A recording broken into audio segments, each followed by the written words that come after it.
হাসিনার বিপক্ষে কথা বলতে কোনো ক্যাম্পাস লাগে না, ভারতের বিপক্ষে কথা বলতে কোনো ক্যাম্পাস লাগে না। ব্যাপারটা হচ্ছে কি জানেন, হাসিনাকে আমরা তাড়াই দিছি না, হাসিনাকে ভারত গিলতেও পারতেছে না, ছাড়তেও পারতেছে না।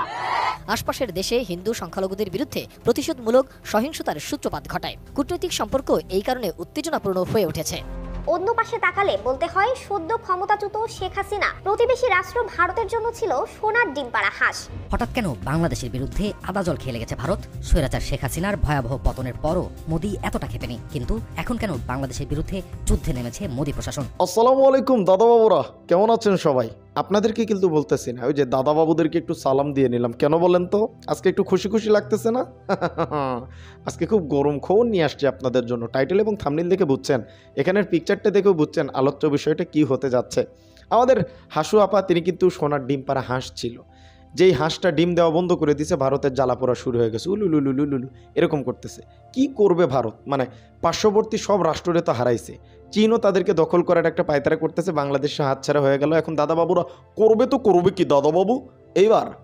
সোনার ডিম পাড়া হাঁস হাসিনাও চলে গেছে এবং সেই সাথে তাজমহলও। আল্লাহ ছাড় দেয়, ছেড়ে দেয় না। ভিসা বন্ধ করবা, পর্যটক কেবল যাওয়া কমে গেছে। তাজমহল যদি উড়া যায় তাহলে পর্যটক কোথায় পাবা? আজকের ভিডিওটি খুবই গুরুত্বপূর্ণ, একটু দেখেন, ইন্টারেস্টিং ব্যাপার। তাজমহল উড়ে যাচ্ছে, বুঝছেন? একটু প্রতিবেদনটি দেখেই আপনার মূল্যবান মতামতটি কমেন্ট বক্সে, যেমন দুইটা প্রতিবেদন আমরা দিব। হাসিনা ভারতকে কি কি দিছে, সোনার ডিম পাড়া হাঁস হাসিনাকে কেন বলা হয়, এটা আমরা দেখবো, এবং সেই সাথে তাজমহল উপরে হামলা, তাজমহল উড়ে যাচ্ছে, এই ব্যাপারেও দেখবো। তো দুইটা ভিডিও খুবই গুরুত্বপূর্ণ, একটু দেখবেন ইনশাল্লাহ। তার আগে চ্যানেলে নতুন হলে একটু সাবস্ক্রাইব করে দেবেন। চলেন প্রতিবেদনগুলো একাধারে না টেনে দেখতে থাকি। ভারতের সাম্প্রদায়িক সহিংসতা এবং সংখ্যালঘু মুসলমানদের উপর দমন পীড়ন বিশ্বব্যাপী উদ্বেগের কারণ হয়ে উঠেছে। আন্তর্জাতিক গণমাধ্যম প্রায় সেখানকার সংখ্যালঘুদের উপর নির্যাতন নিপীড়নের বিষয়ে বিভিন্ন প্রতিবেদন প্রকাশ করেছে। বিশেষ করে ঐতিহাসিক মসজিদ ভাঙার ঘটনাগুলোকে হিন্দুত্ববাদী এজেন্ডার অংশ হিসাবে চিহ্নিত করে আসছে গণমাধ্যম। এই উগ্রবাদী কর্মকাণ্ডে সামাজিক ও রাজনৈতিক উদ্দেশ্য, ভারতের ধর্মনিরপেক্ষ কাঠামোর উপর এসবের প্রভাব এবং সংখ্যালঘু মুসলিম নিপীড়নের বিষয়ে বৈশ্বিক প্রতিক্রিয়াও অত্যন্ত গুরুত্বের সঙ্গে দেখে আসছে গণমাধ্যমগুলো। ঐতিহাসিক মুসলিম স্থাপনায় হিন্দুত্ববাদীদের চোখ রাঙানির সর্বশেষ নজির দেখা গেছে আজমির শরীফে। গত 27 নভেম্বর হিন্দুস্তান টাইমসের এক প্রতিবেদনে বলা হয়েছে, উগ্রবাদীদের আবেদনের পরিপ্রেক্ষিতে আজমিরের আদালত 3টি পক্ষকে নোটিশ দেয়। ওই প্রতিবেদনে বলা হয়, খাজা মঈনুদ্দিন চিশতি দরবারের ভেতরে একটি শিব মন্দির রয়েছে। প্রতিবেদনে বলা হয়েছে, এ ধরনের সাম্প্রদায়িকতার বড় উদাহরণ 1992 সালে অযোধ্যার বাবরি মসজিদ ভাঙার ঘটনাটি। দাঙ্গা বাঁধিয়ে ওই মসজিদ ভেঙে ফেলা হয়েছিল। রাষ্ট্রীয় স্বয়ংসেবক সংঘ এবং ভারতীয় জনতা পার্টির মতো গোষ্ঠীগুলো দাবি করে মসজিদটি ভগবান রাম এর জন্মস্থানের উপর নির্মিত। 1919 সালে ভারতের সুপ্রিম কোর্টের রায়ে রাম মন্দির নির্মাণের অনুমতি দেওয়া হলেও সমালোচকরা বলছেন, এ ধরনের পদক্ষেপ ইতিহাস পুনর্লিখনের বৈধতা দিচ্ছে এবং সাম্প্রদায়িক সহিংসতাকে উস্কে দিচ্ছে। আন্তর্জাতিক গণমাধ্যম দ্য গার্ডিয়ান এবং আল জাজিরার প্রতিবেদন অনুযায়ী বিজেপি সরকার মুসলিম ঐতিহ্য মুছে দিতে শহরের নাম পরিবর্তন, শিক্ষাক্ষেত্রে মুসলিম প্রতিনিধিত্ব কায়েম এবং প্রশাসনে প্রান্তিকীকরণের কাজ করছে। ভারতে মসজিদগুলোর উপর এমন আক্রমণকে ইসলামী পরিচিতির উপর আঘাত হিসাবে বিবেচনা করা হয় বাংলাদেশ, পাকিস্তানের মতো মুসলিম সংখ্যাগরিষ্ঠ দেশগুলোতে। এ ধরনের ঘটনাগুলো আশপাশের দেশে হিন্দু সংখ্যালঘুদের বিরুদ্ধে প্রতিশোধমূলক সহিংসতার সূত্রপাত ঘটায়। কূটনৈতিক সম্পর্ক এই কারণে উত্তেজনাপূর্ণ হয়ে উঠেছে। এদিকে ভারতের আগ্রায় সম্রাট শাহজাহানের গড়া অমূল্য নিদর্শন তাজমহলকে বোমা মেরে উড়িয়ে দেওয়ার হুমকি দেওয়া হয়েছে বলে জানিয়েছে পুলিশ। মঙ্গলবার আগ্রায় উত্তরপ্রদেশ রাজ্য পর্যটনের আঞ্চলিক অফিসের ইমেইলে এই হুমকি আসার পর তাজমহলের ভিতরে ব্যাপক তল্লাশি চালিয়েছে পুলিশ ও অন্যান্য নিরাপত্তারক্ষীরা। তাজমহলের নিরাপত্তার দায়িত্বে থাকা অতিরিক্ত পুলিশ কমিশনার সাইদ আবির আহমেদ সংবাদ সংস্থা পিটিআইকে জানিয়েছে, হুমকি পাওয়ার পর সেখানে একটি বোমা নিষ্ক্রিয়করণ স্কোয়াড, একটি ডগ স্কোয়াড এবং অন্যান্য নিরাপত্তা বাহিনীর সদস্যদের পাঠানো হয়েছিল। তবে সেখানে সন্দেহজনক কিছু পাওয়া যায়নি। তবে কারা এই হুমকি দিয়েছে তা জানানো হয়নি পুলিশের পক্ষ থেকে। সম্মানিত দর্শক মণ্ডলী, ভিডিও চিত্রটি দেখছেন, আরও একটি গুরুত্বপূর্ণ প্রতিবেদন আছে, ওই যে শুরুতে বললাম। এই পর্যন্ত যারা দেখছেন, চলেন সেটাও একটু দেখে আসি।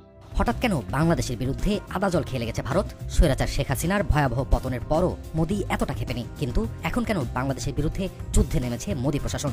দিল্লির কোন দুর্বল জায়গায় আঘাত এনেছে ডক্টর ইউনূস, যে কারণে তেলে বেগুনে জ্বলে উঠেছে হাসিনার প্রভুদেশ ভারত?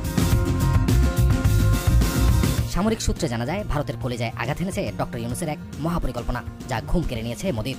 মোদি বুঝে ফেলেছে ডক্টর ইউনূস আন্তর্জাতিক মানের খেলোয়াড়, তাকে মোকাবেলা করাকে বড় চ্যালেঞ্জ হিসেবে দেখছে ভারত। গত 16 বছর দিল্লির কথায় বাংলাদেশে সবকিছু চলেছে, কিন্তু এখন উল্টে গেছে গণেশ। ভারতের এমন কোন একটি দুর্বল জায়গার খোঁজ পেয়েছে ডক্টর ইউনূস, যা সেদেশের গোয়েন্দা সংস্থা র মোদী সরকারকে রিপোর্ট করেছে। আর ডক্টর ইউনূসের সেই পরিকল্পনাই মোদীকে পাগল করে তুলেছে। ঘুম হারাম তার প্রশাসনের। বাংলাদেশকে অল আউট করার দিবাস্বপ্ন দেখছে হিংসুক রাষ্ট্র ভারত, কিন্তু বাংলাদেশ জাতিগতভাবে এই মুহূর্তে ডক্টর ইউনূসের নেতৃত্বে এমনভাবে ঐক্যবদ্ধ যা ভারতের কল্পনারও বাইরে। এতদিন বাংলাদেশকে অঙ্গরাজ্যের মতো করে যাচ্ছেতাইভাবে ব্যবহার করে আসছে দিল্লি। মুক্তিযুদ্ধে বিশেষ সুবিধা দিয়েছে এই দোহাই দিয়ে এতদিন পরোক্ষভাবে বাংলাদেশকে করায়ত্ত করেছে তারা, কিন্তু বৈষম্য বিরোধী ছাত্র আন্দোলনের গণ অভ্যুত্থানের পরই পাল্টে গেছে চিত্র। এখন ভারত বয়কট আন্দোলন দিনকে দিন তীব্র হচ্ছে বাংলাদেশে। যে যত ভারত বিরোধী সে তত দেশপ্রেমী, এই স্লোগান এখন দেশের কোটি কোটি তরুণের মুখে মুখে। তাই ইসকন নেতা চিন্ময় কৃষ্ণ প্রভু আটকের পর থেকেই দুই দেশের বৈরিতা আন্তর্জাতিক রূপ পেয়েছে। সংখ্যালঘুদের উপর হামলার কল্পিত কাহিনী বিশ্বের কাছে তুলে ধরে নালিশ করছে মোদী প্রশাসন, অথচ কট্টরপন্থী হিন্দু রাষ্ট্র ভারত বাংলাদেশের দূতাবাসেও হামলা করতে ছাড়েনি। বিভিন্ন সূত্র বলছে ইসকন ইস্যু সহ সাম্প্রদায়িক বিষয়গুলো ভারতের পূর্ব পরিকল্পিত। ভারত ইচ্ছা করেই বাংলাদেশকে উত্তেজিত করতে চাইছে, কারণ তারা জেনে গেছে ডক্টর ইউনূসের এক গোপন সামরিক পরিকল্পনার কথা। আর সেই কারণেই ভারত এখন আগের চেয়ে বেশি দাদাগিরি ফলাতে চাইছে। আজ আমরা জানতে চাই ভারতের এই পাগলামির মূল কাহিনী, জানবো পেছনের গল্প। মনে থাকার কথা, গত কিছুদিন আগে রংপুরের মাহিগঞ্জ কলেজে অনুষ্ঠিত হয় সনাতন জাগরণ মঞ্চের মহাসমাবেশ। এটির আয়োজক ছিল হিন্দু জঙ্গি সংগঠন ইসকন, কিন্তু কেন রংপুরেই করা হলো এই সমাবেশ? তার পেছনেই লুকিয়ে রয়েছে ভারত খেপার মূল কাহিনী। মূলত ভারতের গোপন ষড়যন্ত্রের মহড়া ছিল এটি। সামরিক সূত্র বলছে ব্রিটিশরা এশিয়ার বৃহত্তম একটি বিমান ঘাঁটি প্রতিষ্ঠা করেছিল রংপুরের লালমনিরহাটে, যা ভারতের সীমান্ত ঘেঁষা। দিল্লিকে শায়েস্তা করতে এই বিমান ঘাঁটি আবার চালুর সিদ্ধান্ত নিয়েছে ডক্টর ইউনূস। এই বিমান ঘাঁটি চালু করা গেলে ভারতের 7 সিস্টার হুমকিতে পড়বে। এই ভয়ে ঘুম হারাম এখন মোদীর। বিশ্বের বড় বড় রাজনীতিবিদ ও ব্যবসায়ীরা সংকটে পড়লে ডক্টর ইউনূসের দ্বারস্থ হন। সেই ইউনূসের সাথে রাজনীতি আর কূটকৌশলে মোদী ধোপে টিকবে না, এ কথা নিশ্চিত করে বলা যায়। তাই মুখে বাংলাদেশকে দেখে নেব বললেও মোদী তার দেশের 7টি রাজ্য নিয়ে চরম দুশ্চিন্তায়। আমরা জানি ব্রিটিশ আমলে লালমনিরহাটে তৈরি হয় বিমান ঘাঁটি, যার কার্যক্রম এতকাল বন্ধ ছিল কোনো এক অজানা কারণে। ডক্টর ইউনূস ক্ষমতায় এসেই পুরো দমে চালু করার কাজ হাতে নিয়েছে এই বিমান ঘাঁটি, যা এশিয়া মহাদেশের বৃহত্তম বিমান ঘাঁটি। এটি করা গেলে ভারতের চিকেন নেক থাকবে বাংলাদেশের হাতের মুঠোয়। 7 সিস্টার নিয়ে বাংলাদেশের কাছে নতজানু থাকতে বাধ্য হবে ভারত। প্রিয় দর্শক মণ্ডলী, শুরুতেই আমি আপনাদেরকে বলছিলাম যে হাসিনা এত পরিমাণে ডিম দিছে ভারতে ডিম রাখার জায়গা নাই। কেন বলেন তো? এই যে রাজু পরোটা, তিনি যে 3টা পরোটা 1টা ডিম আনলিমিটেড তরকারি দাদা, কত 30 টাকা। এত অল্প টাকায় কেমনে দেয়? সব ডিম হাসি অপার, এই সবগুলো ডিম হাসু অপার। তিনি যে সোনার ডিম পার হাঁস শুধু ডিমই দিছে,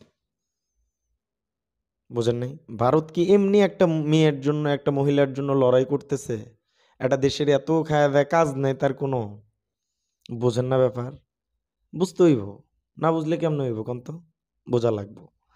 তো এই জন্যই আর কি হাসু আপা যখন ডিম দেওয়া বন্ধ করে দিছে, তাদের মনে করেন চিল্লাচিল্লি শুরু হয়ে গেছে। তারপরে আপনার কি বলে তাজমহলের উপরে হামলা। এখন আপনাদের কাছে কি মনে হয় হামলা করাটা কি উচিত হবে? এই ডিক্লারেশনগুলো আসতেছে। তো যাই হোক, মালিক যেটা করবে সেটা অবশ্যই আমাদের জন্য ভালোই করবে। আজকের ভিডিও এই পর্যন্তই। কি বুঝলেন, কি জানলেন, এটা অবশ্যই কমেন্ট করবেন। এরকম নিত্য নতুন আপডেট সবার আগে পেতে আমাদের চ্যানেলটি সাবস্ক্রাইব করে আমাদেরকে সাপোর্ট করবেন।